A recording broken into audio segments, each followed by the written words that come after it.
जो बात भारत में अब तक ढकी छिपी थी उस पर खुलेआम तकरीर होने लगी है। देश की संसद से जिहाद का उद्घोष हो रहा है, लेकिन ये जिहाद वाला युद्ध आखिर किसके विरुद्ध? गैर मजहबी लोगों के खिलाफ या फिर सरकार के खिलाफ? ये महज एक वीडियो नहीं है, आडंबरों और दोगले चेहरों से नकाब उतारने की एक बड़ी मुहिम है। जब जब जुल्म होगा तब तब जिहाद होगा। मैं इसको दोबारा कहता हूं, जब जब जुल्म होगा तब तब जिहाद होगा। कि जुल्म और नाइंसाफी के खिलाफ लड़ना शायद हमें दोबारा लड़ना पड़ेगा और जिहाद करना पड़ेगा। नमस्कार व्यूअर्स, मैं हूं अमीश देवगन। सत्य और तथ्य में आज बात होगी डबल ढोल की। दुनिया भर में हजारों भाषाएं हैं, इसके बावजूद एक शब्द ऐसा है जिसके बारे में शायद सभी ने सुना होगा। ये शब्द है, वो शब्द है जिहाद। पूरी दुनिया इस शब्द से प्रभावित है, लेकिन कहा यह जाता है कि इस्लाम में इस शब्द के मायने बेहद खास हैं। सच क्या है? जिहाद के नाम पर बम फोड़ने वाले विचार या फिर बुराई के खिलाफ चलाई जाने वाली मुहिम की शिक्षा। शायद ये दुनिया का इकलौता शब्द है जिसके बारे में जो मान्यताएं हैं, विचार हैं और दावे हैं, वो प्रैक्टिकली जो कुछ हो रहा है उससे एकदम अलग है, या फिर सीधा कहूं तो उल्टा है। साल 2004 में एक विदेशी न्यूज चैनल पर दुनिया के सबसे बड़े आतंकी ओसामा बिन लादेन का एक वीडियो मैसेज प्रसारित होता है। लादेन उस संदेश में, उस मैसेज में कह रहे हैं, हमारा जिहाद तब तक जारी रहेगा जब तक पूरी दुनिया में शरिया लागू नहीं हो जाता। जिहाद तब तक जारी रहेगा जब तक पूरी दुनिया में शरिया लागू नहीं हो सकता। ठीक सुना। 2011 में अपनी मौत से पहले लादेन ने फिर कहा, जिहाद और शहादत ही हमारा रास्ता है।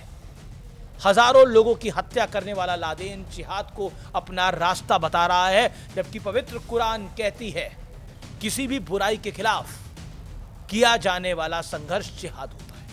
उदाहरण से समझिए, अगर कोई व्यक्ति सिगरेट पीना छोड़ना चाहता है तो उसे ऐसा करने के लिए खुद के खिलाफ जो संघर्ष करना पड़ेगा उसे जिहाद कहते हैं। सवाल है कि कुरान की बातों को मुसलमानों के जिम्मेदार प्रतिनिधि क्या पूरी कौम तक पहुंचा नहीं सकेंगे, या फिर वक्त के साथ साथ इरादतन और साजिशन इस शब्द के मायने बदलकर लोगों को पढ़ाए और सिखाए गए हैं?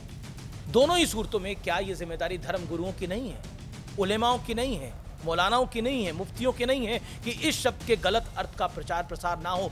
दुनिया पर नजर दौड़ाएं तो ऐसा लगता है कि किसी ने झूठ का रास्ता रोकने की कोशिश की होगी, नहीं तो ओसामा बिन लादेन जैसा राक्षस पैदा नहीं होता। बगदादी जैसा इंसानियत का दुश्मन अस्तित्व में आता ही नहीं, उसके फॉलोअर्स नहीं होते, लोग उसके कहने पर बम ना बनाते ना फोड़ते। जमात उलेमा हिंद भारत में एक जाना पहचाना संगठन है। बताया जाता है कि यह संगठन दीन से जुड़े काम करता है। इसके अध्यक्ष हैं मौलाना महमूद मदनी। इन्होंने 29 नवंबर 2025 को एक बयान दिया, जिसके बाद जिहाद शब्द फिर से चर्चा में बन गया।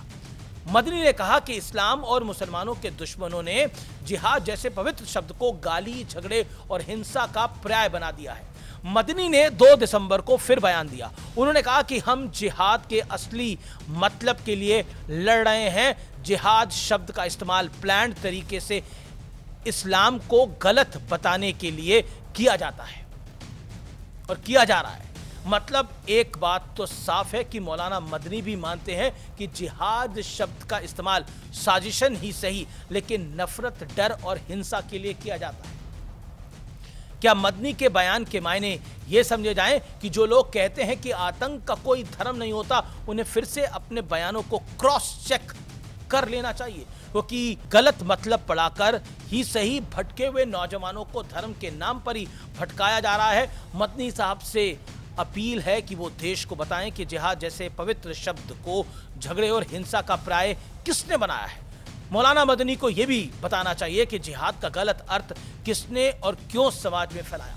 क्या मदनी साहब को यह भी बताना चाहिए कि जब जिहाद के खिलाफ जहर के बीज बोए जा रहे थे, तब वो और उनके जैसे दानिश्वर लोग कहां थे, कहां गायब थे? उस गलतफहमी को दूर करने के लिए मुसलमान समाज के जिम्मेदार लोगों ने क्या मुहिम चलाई? क्या जिहाद को बदनाम करने वालों के खिलाफ जिहाद का ऐलान हुआ? ज्यादा पुरानी बात नहीं है व्यूअर्स। दिल्ली से लेकर फरीदाबाद तक और गुजरात से लेकर जम्मू कश्मीर तक टेररिस्ट डॉक्टरों का गैंग बेनकाब हुआ था। इसके बाद एक आतंकी डॉक्टर का वीडियो वायरल हुआ। इसके वीडियो में आतंकी डॉक्टर उमर शहादत के मायने समझाता दिखाई और सुनाई देता है। अब याद कीजिए, इन पढ़े लिखे वेल एजुकेटेड आतंकियों के खिलाफ क्या किसी व्यक्ति या फिर धार्मिक संगठन ने मोर्चा खोला या सुनाई दिया, दिखाई दिया आप लोगों को? क्या मदनी जैसे लोग, समाज के जिम्मेदार लोग सड़क पर उतरे? कोई रैली, कोई रोड शो, कोई पैदल मार्च, कोई कैंडल मार्च, कोई और मार्च किया, सोशल मीडिया पे अपील करी, या फिर कोई भी ऐसा एक्शन लिया जिससे ये यकीन हो कि कम से कम हमारे देश में जिहाद के असल मायने समझाने की कोशिशें हो रही हों, युवाओं को पवित्र कुरान के आदेशों को सही अर्थ में बताया जाए। 90 के दशक से भारत में आतंकी वारदातों में तेजी आई। जम्मू कश्मीर में जिहाद के नाम पर पोस्टर लगाए जाते थे, कश्मीरी पंडितों का कत्ले आम कर दिया गया, जैशे मोहम्मद जैसे आतंकी संगठनों ने देश भर में बम फोड़े। कांग्रेस की सरकारें थी, जिहाद के नाम पर यह सब हो रहा था, लेकिन किसी ने उस जहालत को रोकने की कोशिश नहीं करी। यह तक कहा गया कश्मीर में हिंदुओं के लिए कि अपनी या तो हिंदू औरतों को छोड़ जाओ, नहीं तो चले जाओ। और तो और इस देश में होता तो यह आया है कि जो लोग आतंक फैलाने के आरोपों में कैद हुए हैं, उनके लिए जमीयत जैसी संस्थाओं ने वकीलों की फौज खड़ी कर दी है, अदालतों में उनके केस लड़े गए हैं। इससे क्या संदेश गया होगा? इससे किसकी और कौन सी गलतफहमी दूर हुई होगी? सोचिए, समाजवादी पार्टी के सांसद मोहिबुल्लाह नदवी ने संसद में खड़े होकर कहा, भारत में मुसलमानों का जीवन कठिन होता जा रहा है और इस वजह से हमें इस उत्पीड़न के खिलाफ जिहाद करना पड़ सकता है। इस बयान से जिहाद के खिलाफ गलतफहमी बढ़ेगी या घटेगी? इस बयान से युवाओं के मन में जहर बढ़ेगा या कम होगा? इस तरह के बयानों से इस्लाम का फायदा हुआ है या नुकसान हुआ है? इन बातों का फैसला इस्लाम के सच्चे अनुयायियों को करना होगा। याद रखिए, धर्म, पथ, मजहब, दीन, संप्रदाय जीवन जीने का एक तरीका समझाता है, जीवन लेने का नहीं। इस वीडियो का मकसद समाज में जागरूकता पैदा करना है, ये समझाना और बताना है कि आंख मूंद कर तो सड़क भी पार नहीं की जा सकती। फिर धर्म की व्याख्या को क्रेडिबल सोर्सेस और क्रॉस वेरीफाई किए बिना कैसे माना जा सकता है? जागरूक बनिए, सही सुनिए, सही समझिए और सही कीजिए। यही असली धर्म का मतलब है। बाकी नमस्कार।